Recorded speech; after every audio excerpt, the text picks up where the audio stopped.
ہمیں حکم دیا گیا وَلِتُكْمِلُوا الْعِدَّةَ وَلِتُكَبِّرُوا اللَّهَ عَلَى مَا هَدَاكُمْ، گنتی کے دن پورے کرو اور اللہ نے تمہیں جو ہدایت عطا کی اس پر اس کی بڑائی بولو، اس پر تکبیر بولو۔ گنتی کے دن 29 ہیں یا 30، ثواب 30 کا ہی عطا کیا جاتا ہے۔ وَلِتُكَبِّرُوا اللَّهَ عَلَى مَا هَدَاكُمْ، جو تمہیں اس نے ہدایت عطا کی اس پر اس کی بڑائی بولو۔ اللہ اکبر لا الہ الا اللہ واللہ اکبر، اللہ اکبر وللہ الحمد، یہ اس آیت کریمہ پر عمل ہے۔ عید کا دن اللہ کی رحمتوں کے نزول کا دن ہے، اور یہ دن ہمیں صدقہ فطر کی ادائیگی کا حکم دیتا ہے۔ صدقہ فطر ایک تو غریبوں کو عید کی خوشیوں میں شامل کرنے کے لیے ہے، اور دوسرا روزے کے اندر جو ہم سے کوتاہیاں ہو جاتی ہیں یہ اس کا کفارہ بن جاتا ہے، اور روزوں کی قبولیت کا سبب اور ذریعہ بن جاتا ہے۔ یہ بات ذہن میں رکھیے گا کہ عید کے موقع پر ہمیں غرباء کو، مساکین کو، معاشرے کے ان طبقات کو یاد رکھنے کی تلقین کی گئی ہے جو کسی وجہ سے عید کی خوشیوں میں شامل نہیں ہو سکتے، معاشی بحرانوں کا اور کمزوریوں کا شکار ہیں۔ تو اسلام ایک صالح، پاکیزہ اور ایک درد مند دین ہے، اور اپنے ماننے والوں کو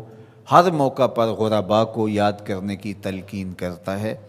تو یہ موقع عید کا ہے، تو عید کے موقع پر غرباء کو خوشیوں میں شامل کرنے کا سبق اور درس دیا گیا ہے۔ تیسری بات جو اس موقع پہ میں آپ کے سامنے رکھنا چاہ رہا ہوں وہ یہ ہے کہ اس مرتبہ عید الفطر بہت درد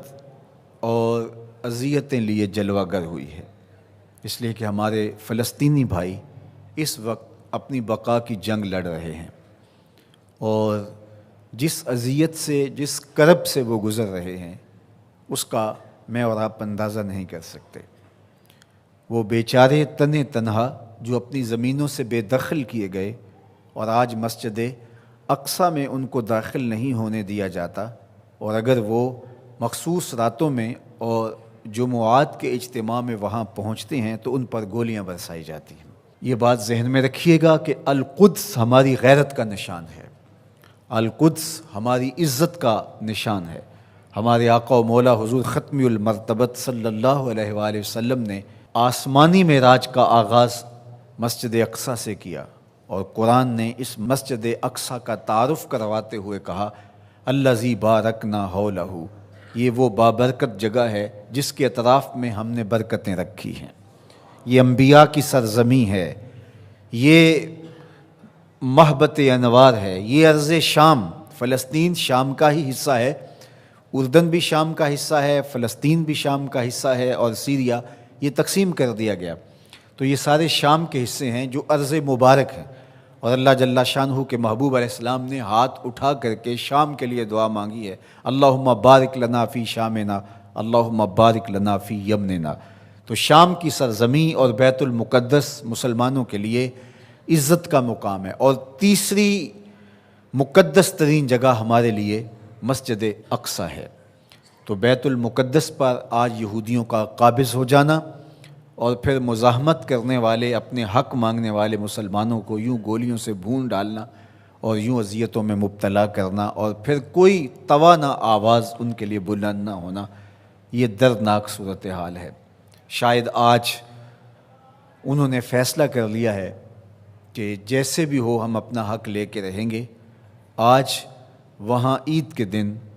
فلسطینی اپنے بچوں کو لے کر کے، دودھ پیتے بچوں کو بھی گود میں اٹھا کے مسجد اقصیٰ کی طرف مارچ کریں گے کہ یا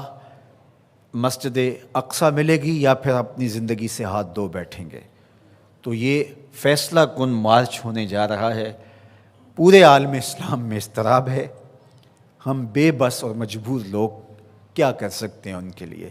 لیکن دعا مومن کا اسلحہ ہے۔ جب ہم کچھ اور نہیں کر پاتے تو دعا ہمارے پاس موجود ہے۔ تو آج اس اجتماع عید کے موقع پر اپنے فلسطینی بھائیوں کے لیے پورے خلوص کے ساتھ دعا کیجیے گا، اللہ انہیں کامیابیاں نصیب فرمانا، اور غاصب یہودیوں کو غارت کر دینا، صہیونیوں کو برباد کر دینا، امت مسلمہ کو عروج اور بانکپن نصیب فرمانا، اللہ ان کو آبرو دینا، مسجد اقصیٰ کی آزادی نصیب کرنا،